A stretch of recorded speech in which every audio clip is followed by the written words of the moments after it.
7, 6, 5, 4, 3, 2, 1. Halo sahabat-sahabat muda, pernah mendengar Frater CMM? Siapakah mereka?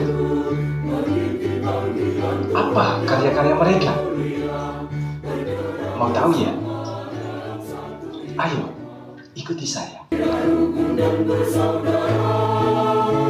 Kongregasi Frater CMM merupakan singkatan dari bahasa Latin, yaitu Congregatio Fratrum Beatae Mariae Virginis Matris Misericordiae. Dalam bahasa Indonesia, berarti Kongregasi Frater Santa Perawan Maria, Bunda yang berbelas kasih. Kongregasi Frater CMM didirikan oleh Monsinyur Johannes Sweysen pada tanggal 25 Agustus tahun 1844 di negeri Belanda. Pada saat itu ia melihat kebutuhan mendesak menyangkut situasi kaum muda yang mendorongnya untuk mendirikan suatu tarekat religius pria. Sebagaimana namanya, kongregasi ini berlandaskan belas kasih sebagai spiritualitas. Ia kemudian menempatkan Bunda Maria sebagai pelindung kongregasi dan Santo Vincentius of Paulo sebagai pelindung dalam karya-karya belas kasih para Frater CMM. Dengan semangat misi belas kasih, Kongregasi Frater CMM yang semula hanya berada di Belanda, kini mulai menyebar di beberapa negara, seperti di Belgia, Kenya, Namibia, Tanzania, Suriname, Brasil, Timor Leste, dan Indonesia.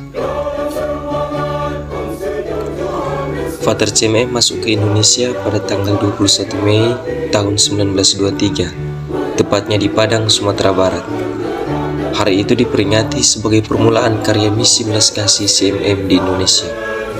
Setelah dari Padang, CMM kemudian menyebar ke beberapa daerah di Indonesia. Untuk sekarang, para Frater CMM berkarya di 17 kota, yaitu Medan, Pematang Siantar, Balige, Gunung Sitoli, Yogyakarta, Banjarmasin, Tarakan, Palu, Getengan, Makassar, Manado, Tomohon, Ambon, Langgur, Lembata, dan Soe. Di Indonesia, para Frater CMM berkarya dalam beberapa bidang, yaitu pendidikan, kesehatan, pendampingan orang muda, pastoral, dan karya-karya sosial lainnya. Ini rumah belas kasih, ini rumah saudara, ini rumah menimba sukacita. Saudara yang baru datang ke Tuhan, hari ini sedang sidang dan wisata. Aku mengajak Anda bersama kami para Frater dengan tema kita orang muda, belas kasih dan persaudaraan. Sukacita itu dengan cara bincang santai tapi asik. Dibacakan oleh Ignaz Superior selalu bersama saudara.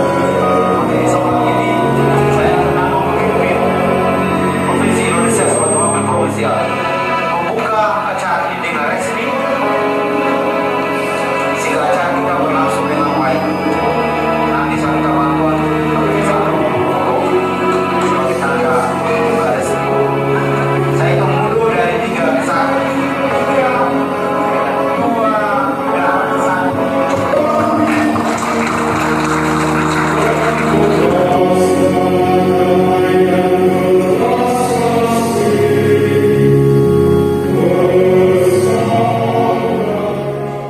Nah teman-teman, bagaimana tahap pembinaan dalam kongregasi Frater CMM?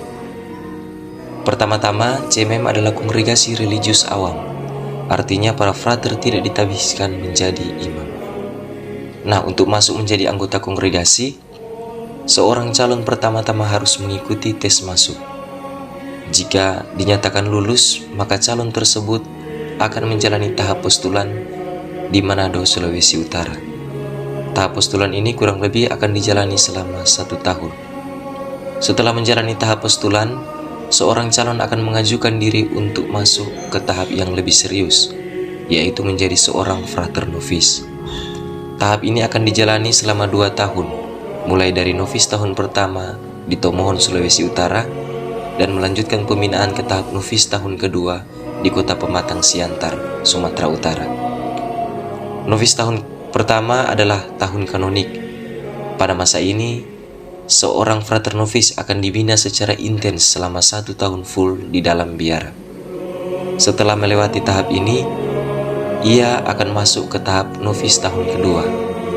Pembinaan pada tahap ini akan difokuskan kepada pengenalan hidup berkomunitas, hidup karya, dan pelayanan sebagai seorang religius.